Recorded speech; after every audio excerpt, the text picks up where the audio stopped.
The art of stone carving creates a lot of waste rubble.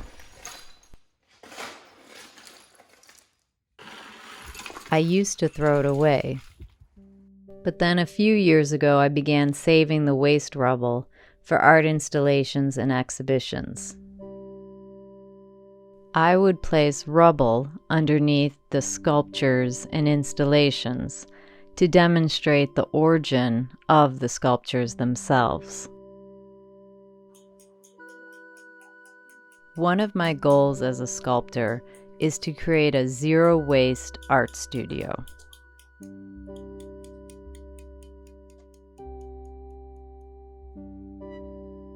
The Modern Athena, with its stages of clay, fiberglass, carved marble, and cast marble, was the right opportunity. I began with a small 32-inch tall clay sculpture that was cast into fiberglass, and used it as a model for carving the 4-foot version of the Modern Athena. As I found the figure, over 1,000 pounds of marble fell off the original block, along with a lot of dust. My studio was a mess, so I decided to pulverize the waste marble and recycle it into cast marble. This requires a rock crusher and a permanent silicone mold. Fortunately, I received a grant from the Illinois Arts Council to help fund the project.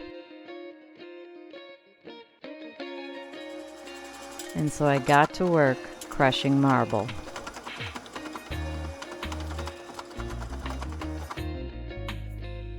Using some mesh and an old crate, I made a DIY sifter that separated the dust from the rubble and sifted away. Chaos became neatly piled buckets of marble aggregate and dust. After some repairs, the fiberglass Modern Athena was ready for mold making.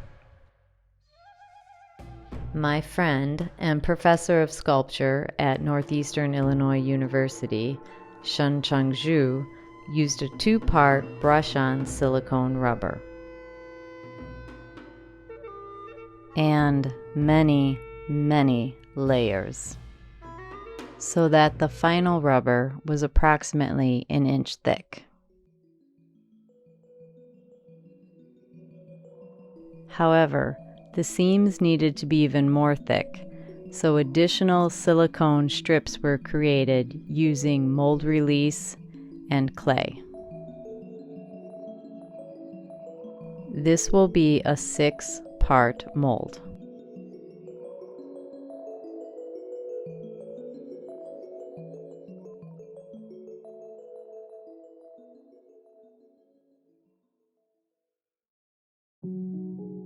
For mold part 1, clay was used to block out the other side. The notches ensure the mold fits together without moving.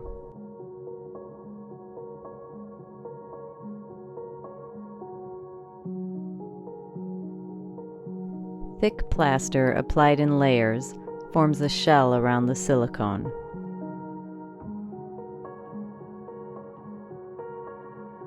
Repurposed electrical conduit is cut and bent to follow the shape of the form.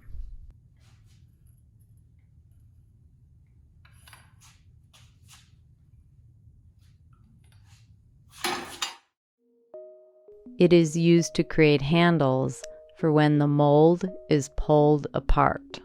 Burlap strips and plaster hold the conduit in place.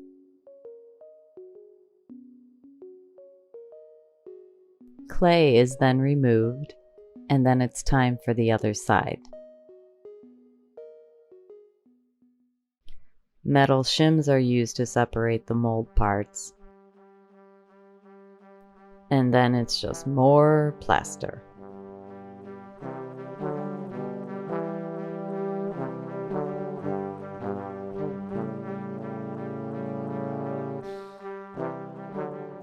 So shims plaster until the mold is done.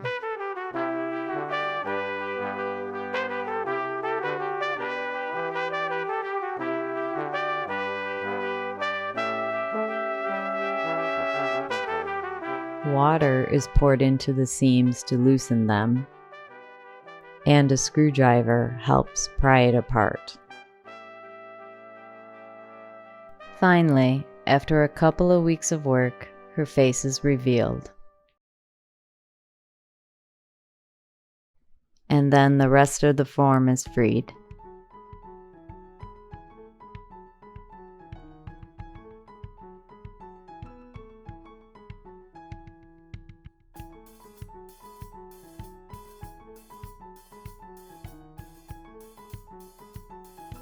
In a reverse Humpty Dumpty, the mold pieces are put back together, holes are drilled, and it's bolted. And we have a permanent silicone mold. Back at my studio, we removed the bolts and prepped it for casting. For the initial layer, we used fiberglass resin, blue powder pigment, and marble dust. That was mixed to a consistency of peanut butter. A few drops of hardener was added, and then applied with a brush to the inside. Scrap metal was cut and bent for additional support, and then we began bolting the mold back together.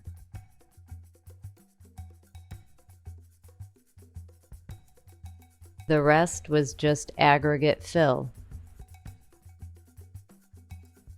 So we put it upside down, filled in the remainder, and left metal sticking out for mounting purposes.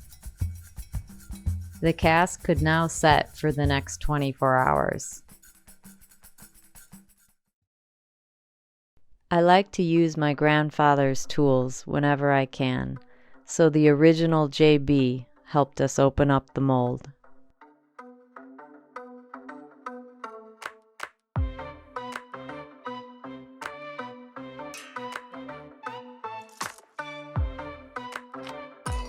Finally, her face was revealed, and then the rest of the body.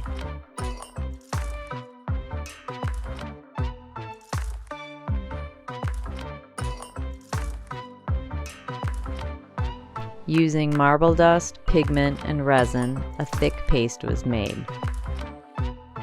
After a few drops of hardener, it was ready to fill in the seams.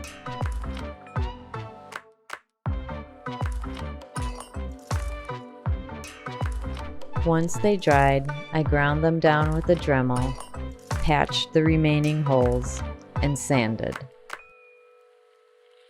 Coats of sealer blended the blues.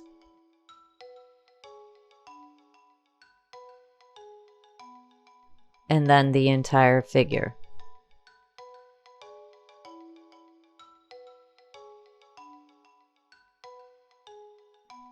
But she still needed a base, and I DIY'd a solution using concrete, marble aggregate, and plaster. An old plastic plant holder provided the mold.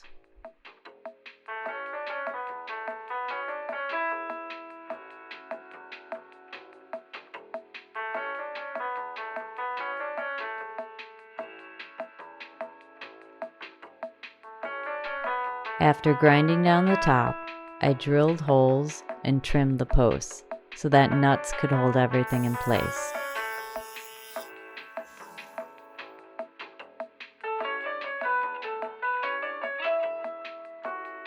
Most of my sculptures have Chinese ink painted onto the stone, and this piece is no exception.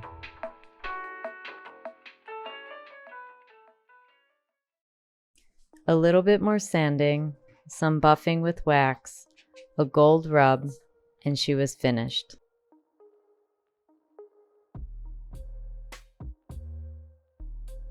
The inspiration for the surface was lapis lazuli, prized as a jewel, and when ground down is the finest and most expensive of all blue pigments in oil painting. It was given a long time ago to me as a gift. I think it suits this piece perfectly.